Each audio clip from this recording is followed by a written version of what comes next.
Estamos iniciando mais uma semana de estudos e o nosso tema geral da semana é a fé da aliança. E como verso principal para memorizar, nós temos Gálatas 3, verso 11, que nos ensina: é evidente que pela lei ninguém será justificado por Deus, porque o justo viverá pela fé. Qual é, de fato, o lugar da fé na aliança eterna?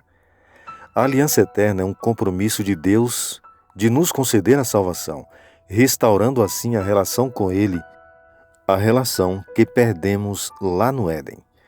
Para cumprir nossa parte no pacto, devemos ser justos, ou seja, cumprir rigorosamente tudo o que Deus nos pede. E aí é que entra a justiça concedida pela fé, pois por nós mesmos nunca podemos nos tornar justos.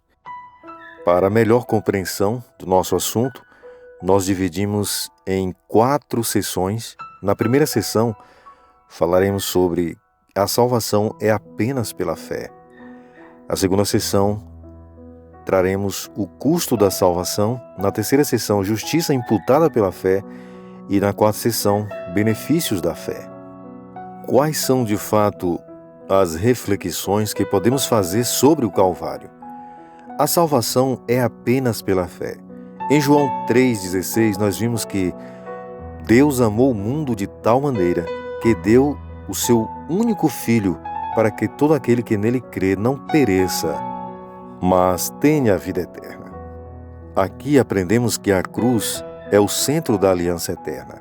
Sem cruz não há pacto. Sem uma cruz não há esperança. Sem uma cruz não há salvação. Jesus arriscou tudo ao concordar em sofrer a punição que o pecador merece. Seu amor é mais forte do que a morte. Ele aceitou a separação eterna do Pai por amor a mim. Em seu sacrifício, selou a aliança com todos os seres humanos. Para nos abrigarmos sob o manto da aliança eterna, só há uma condição: crer. Somente aceitando pela fé que Jesus sofreu a morte eterna na cruz do Calvário, em meu lugar serei salvo. E qual a relação entre a aliança e o sacrifício?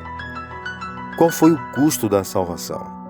Em 1 João 5,11 nós lemos: e o testemunho é este, que Deus nos deu a vida eterna, e esta vida está em seu Filho. A salvação é gratuita. Isaías 55,1, Romanos 6,23. No entanto, teve um custo, a vida do próprio Filho de Deus.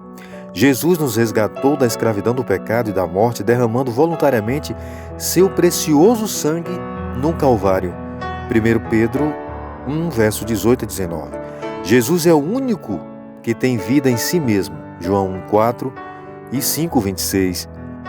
Precisamos compreender que a vida de todos os outros seres depende de Deus, não é nossa. Portanto, nenhum anjo ou qualquer outro ser criado poderia sofrer a morte eterna em nosso lugar.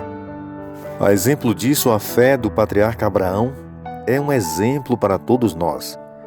Justiça imputada pela fé. Em Gênesis 15, verso 6, nós lemos: e creu ele no Senhor, Abraão, e imputou-lhe por isso a justiça.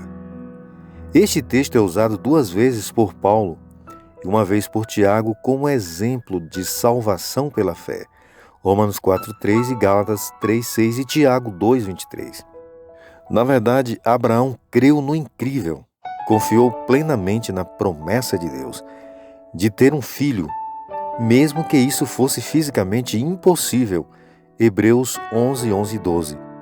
E por este ato de fé, Deus considerou Abraão justo. No entanto, ele errou ao tomar Agar e continuou seu mau hábito de mentir sobre seu relacionamento com Sara.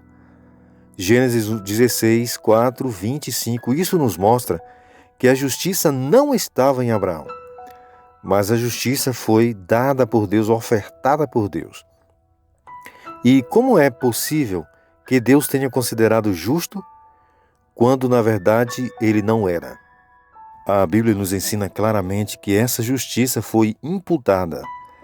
Romanos 4,5 diz que: mas aquele que não pratica, mas crê naquele que justifica o ímpio, a sua fé lhe é imputada com justiça. A justificação, ou seja, ser considerado justo, é um ato de fé por parte do crente e um ato de graça por parte de Deus. O crente não pode apresentar qualquer obra de justiça que o acredite como justo diante de Deus, de acordo com Tiago 3,5. Deus conta a sua fé como justiça. E o que isso significa? Contar implica acreditar, imputar. Na verdade, somos creditados como justos, embora não sejamos. A justiça que nos é acreditada ou imputada é a justiça de Cristo. O fruto dessa justificação é a santificação, amor, obediência, desenvolvimento do caráter. Mas não importa o quão santos sejamos, somos justos diante de Deus pela fé. E esse modelo de fé foi a fé do patriarca Abraão. E a Bíblia nos ensina a descansarmos nas promessas de Deus. Toda aliança é baseada nas promessas de Deus. Quando pela fé nos agarramos a estas promessas e as reivindicamos, elas podem melhorar nossa vida agora. Em 2 Coríntios 1, verso 20, diz que porque todas quantas promessas há de Deus são nele sim e por ele o amém, para a glória de Deus por nós. E sobre descansar nas promessas de Deus, Romanos 5,1 nos diz que a segurança da nossa salvação nos proporciona paz. Salmo 34,8 diz que saber que podemos confiar em Deus é para nós uma delícia. Mateus 11, 29 e 30 nos traz a ideia de que nada será muito pesado para nós se confiarmos em Jesus. E Filipenses 2, 7 a 8 diz que pela fé podemos seguir o exemplo de Jesus. De fato, justiça é obediência à lei. A lei requer justiça e esta o pecador deve à lei, mas ele é incapaz de apresentar. Uma única maneira de que pode alcançar a justiça é pela fé.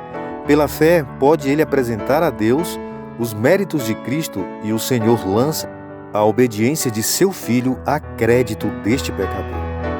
Nesse sentido, a justiça de Cristo é aceita em lugar do fracasso do homem e Deus recebe, perdoa, justifica a alma arrependida e crente, trata-a como se fosse justa e ama da mesma forma que ama seu Filho. Assim é que a fé é imputada como justiça e a alma perdoada avança de graça em graça, de uma luz para uma luz maior. E esse é o sentido da palavra imputação. A palavra amputação significa retirar algo que é seu. Ou seja, quando você amputa uma perna ou um braço, você perde esse membro. Ele é retirado do seu corpo. Já a palavra imputação significa colocar em você algo que não é seu. E é justamente isso que Deus faz. Deus pega a sua própria justiça, o mérito de Jesus Cristo e, por amor, acredita isto ao pecador. E a palavra de Deus nos diz que pela fé somos salvos mediante Jesus Cristo.